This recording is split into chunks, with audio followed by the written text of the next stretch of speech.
This is so intense from both men. Magnus turning that wrist over again. Oh my goodness. Nathan is down. Oh, this is terrible. What's up guys, Danielle here, NeutralSupport.net. So today we're gonna talk about torque. I thought for sure that torque was just gonna be like a walk in the park kind of subject, and as I started to actually dive in, it's more like a walk in George Seurat's park. So it looks really nice from far away, but as you get closer, it just gets confusing and harder to understand. So we're just gonna dive in anyway. We're gonna look at some tools, we're gonna look at some tricks, talk about some history, and see if we can come out a little less confused on the other side. Let's go.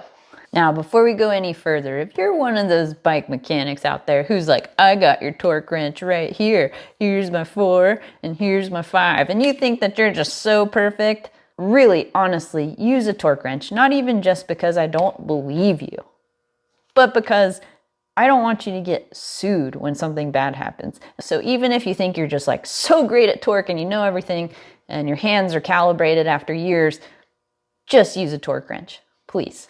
This is what? This is boring. Delete. So first, let's take a minute to talk about the bolts that we actually see on bicycles today. So Torx bolts, hex bolts, and crosshead bolts, like JIS or Phillips head, whichever. That's what we actually see on a modern bicycle. But if we go into a time machine, the slotted bolt was basically ubiquitous and the first real kind of threaded bolt that ever existed. So slotted bolts go all the way back to like the 1400s, probably earlier, but that's the first time that we knew or saw them in things like guns and other things that were put together with these. Now, none of that was standardized. It was just easy to make. You made some manually made threads, you made a slot in it, you screwed it in. It wasn't until the mid-1800s that we could actually manufacture these in bulk, and we actually did start doing that. So the slotted bolt would plague us for years after that. This bolt is actually off of an antique cleat on the bottom of a shoe. So that's how long slotted bolts plagued bicycle mechanics. And I'm super glad that I wasn't alive when these were like the only type of bolt in the world. Let's fast forward. So we don't go from a slotted bolt or screw to Phillips. We actually go from slotted to Robertson. So Robertson created a patent for the square head bolt. So the square head screwer bolt was actually a recessed square that you could tighten. It was much better than a slot, caught on really quickly. Henry Ford used them in the Model T. It was that big of a deal. There were like 700 and some of these screws on the Model T. So that was a big deal. Caught on like wildfire. 1908. 1909, if you can believe it, William Allen creates the recessed hexagonal bolt. So we had this at the same time as a square head bolt, but we didn't use them. Maybe it was harder to make, but we didn't use them and they didn't catch on at all.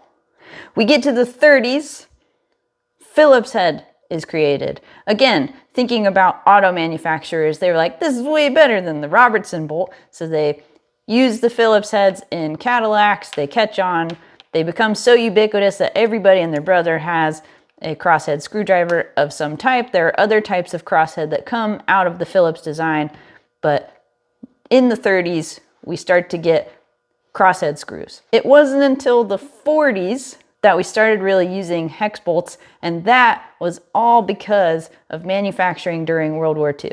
So because of World War II, we finally start using hex bolts, and there's like newspaper articles about how people have started to manufacture with this crazy thing. It's a hexagonal indented bolt. Whoa, from the 40s, World War II. Becomes like, I don't know, the most used type of bolt on a bicycle ever, and almost the most used type of bolt on anything these days.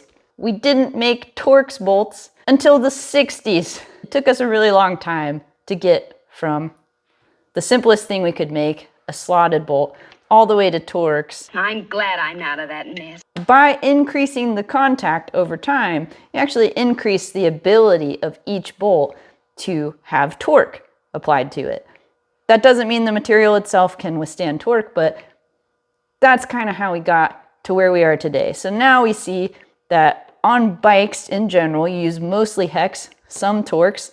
You see crosshead screws in lower torque applications still, even though the other bolts are better. So, for example, you'll notice that the limit screws on here are still JIS, but crosshead screws, because those are not actually under any torque when you're adjusting them, or very low torque when you're adjusting them.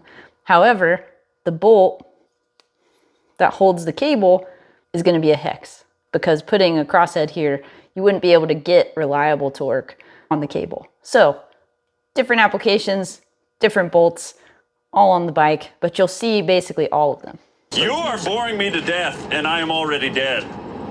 You're boring me back to death. So given a certain type of fastener, how do I determine the torque that's needed? So size is a good indicator, because if you look at a hex bolt, for example, these are both metric hex bolts, but do they look like they do the same job? Absolutely they do not, right? One of them is huge, you use an 8mm wrench, the other one you use a 3mm wrench. You just can't physically apply the same amount of torque to this left bolt as you can to the right bolt. So there's a general rule of thumb that the bigger the bolt, the higher torque it can take. And there are charts and things from Fastenal and other companies that actually put out there like what the maximum torque a bolt can actually physically take is. There's the old joke, you know, tighten a bolt till it gets loose again and then back it off a quarter turn. Don't do that. Each bolt has an actual mechanical limit, and past that limit, it will become buttery and then the head will break off. So over torquing something creates a problem in that way, but the thing about bolts is, generally speaking, they're holding another component. So if you're tightening something like a carbon handlebar, the torque is a little bit more significant because the bolt may actually have a higher mechanical limit than the item that you're tightening against. That's the challenge. So the best way, honestly, and this seems like a cop-out, but the best way to know the torque of anything is to find the torque from the manufacturer. I have always hated that advice because manufacturers really do make it difficult to find torque on some things, or you get an item that's just plain black stem. You don't even have a torque value on it. You don't have a brand. You don't know what did it. So there are general guidelines out in the world. You can go to Park Tool. They have like a chart that has all of the torque in it for various different brands and various different components. Not everything, but a lot of stuff. There are other people that have charts like that as well. And while I was doing this, there's this crazy website that's called bicycletorquespecifications.com. So bicycletorquespecifications.com exists. I've never seen it before. I don't know if that's right. I don't know how they get their information, but they're like a person after my own heart, because like the bike tool finder works in a similar way. So you can actually search for a component on there and it'll tell you the torque spec. If all else fails, average out the known quantities. So you know a stem plate can be anywhere from 4 to 8 Newton meters on the bolts. Land somewhere in the middle if you just have absolutely no idea. The goal is to have things that don't move but are not over tightened. One interesting thing about bolts, I have doubts. if there's Loctite or grease, that changes the torque spec. So if you have instructions that say apply, that don't tell you to put grease on a bolt, and they give you a torque spec, they may expect that the bolt is dry. With the grease on it, the torque actually increases about 15%. So if you're going to grease a bolt, but you have a torque spec for when it's dry, you might want to end a little bit before that torque spec just to be safe, because you could end up actually over torquing the bolt. Honestly, a big part of torque spec is just using your eyes, because the torque spec on a lot of nicer stuff is actually just written right on the component, as opposed to having to search for it. If it's a nicer brand, there's definitely a manual and there's definitely a torque spec somewhere that you can find. I'm sure of it. They might make it really difficult, but it exists. It's when you get into these sort of unlabeled parts, or you're combining two things that maybe have differing torque specs, definitely lean towards the lower of those. There's a way to figure out a safe torque for just about anything, even if it's just a very, very educated guess. This is where the fun begins. Let's talk about how torque wrenches actually work. So this is 3 different types of torque wrenches. You have a beam type torque wrench, a click type torque wrench, and a slip type torque wrench. So let's talk about the beam type first. Scotty, beam us up fast. So a beam type torque wrench is actually pretty simple. It's literally that there is a beam in here that is flexing, and as you can see, as it flexes, the indicator moves. Now I don't have a true beam type torque wrench because I just don't own one, but they're very simple. So aside from this style, they have 2 beams. One of them is an indicator and it just points physically to the number. This recently just came with my 3D printer when I was putting it together, and I thought it was an interesting idea.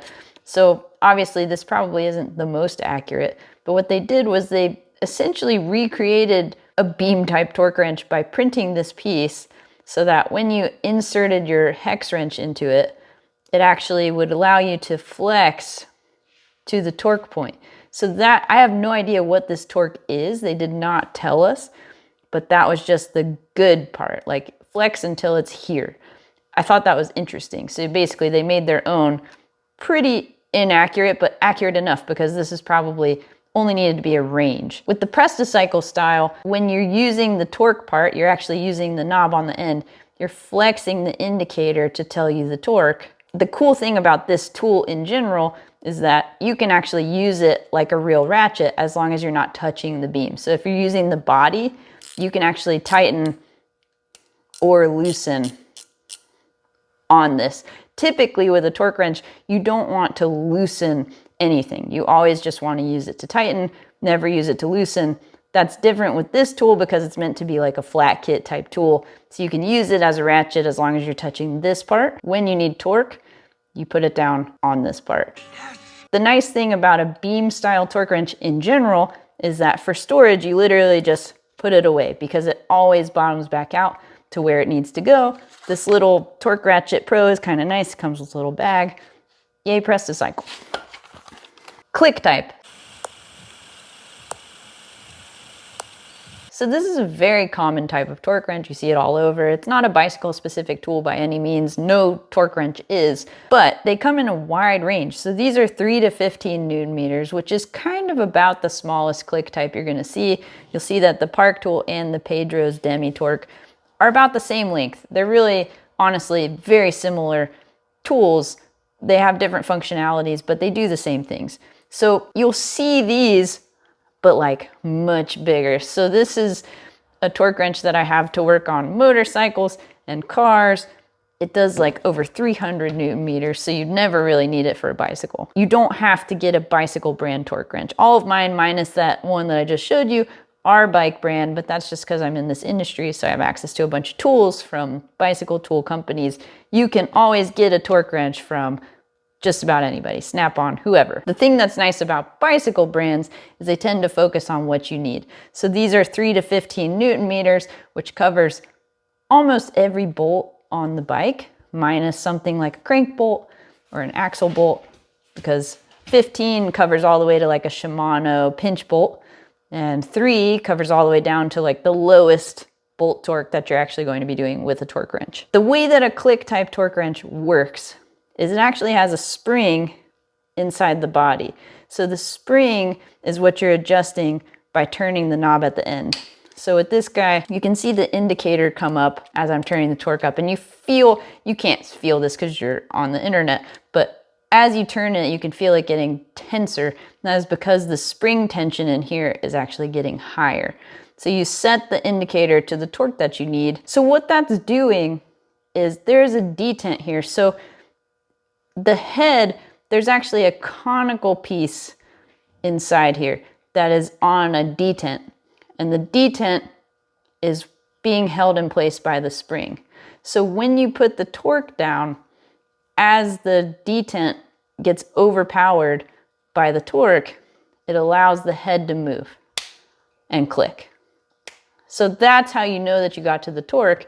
So if you turn the torque up significantly, the detent takes more torque to be overcome.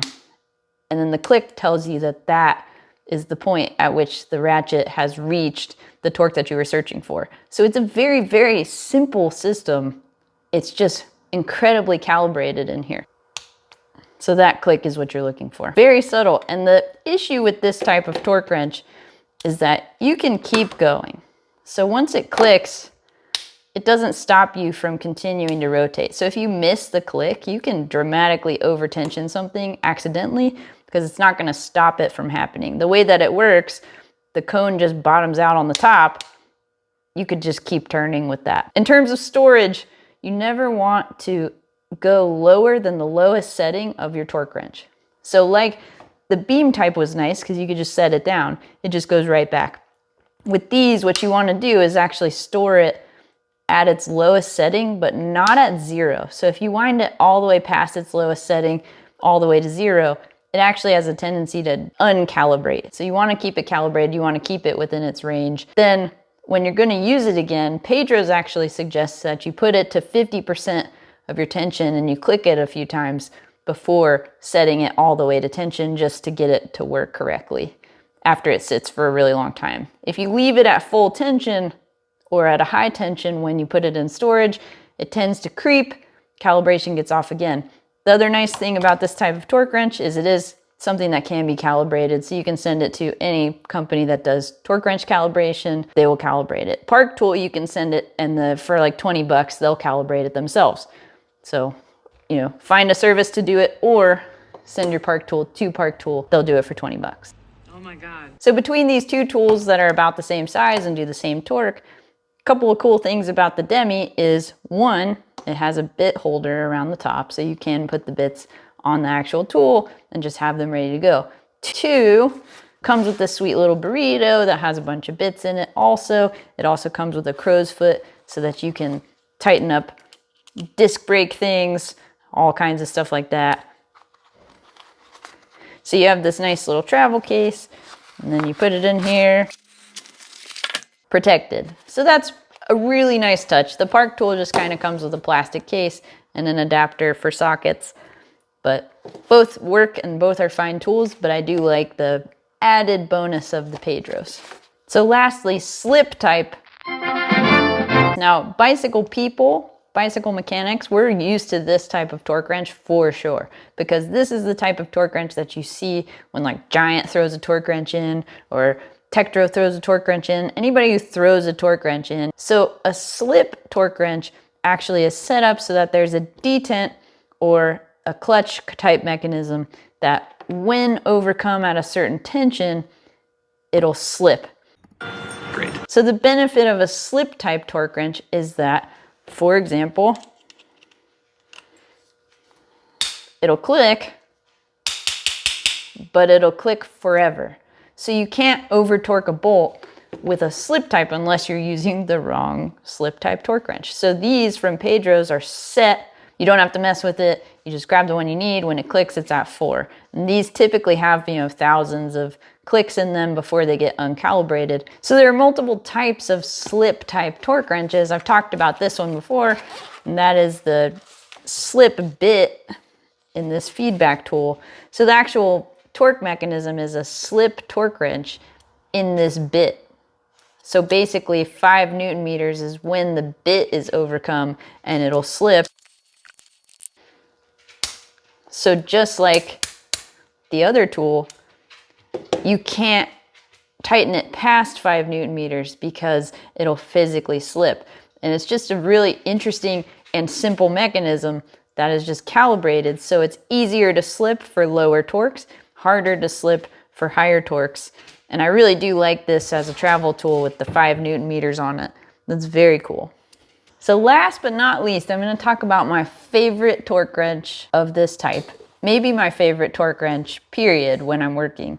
And that is this Park Tool adjustable slip torque wrench, because it has all the benefits of these clickers that are set to their 1 torque, but it's adjustable. So all slip torque wrenches are going to have a limited torque range.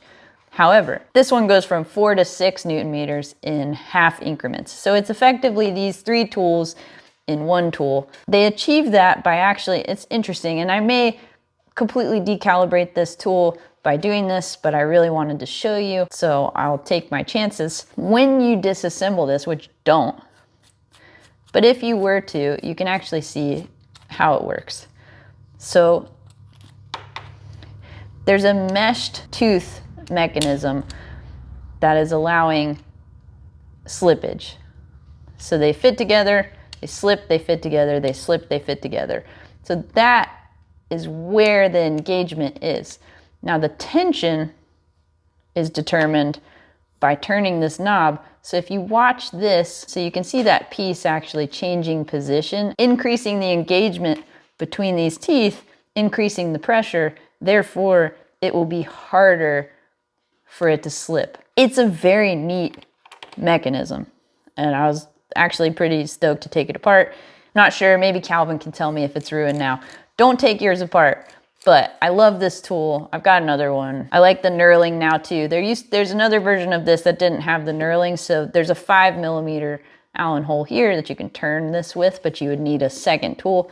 The knurling lets you just turn it yourself. So these are all examples of slip torque wrenches.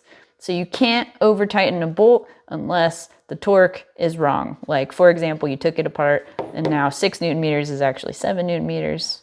It might happen. Otherwise, if the torque is correct on the wrench, if the tool is calibrated correctly, you can't over tighten it. And that's what makes these slip ones great for quick work in the shop, because you don't have to worry about the fact that you might have missed the click on a click type. In the bicycle industry, you typically only see these in the lower torques, like 10 and below, because probably also they are typically in this handle format, not in a wrench format.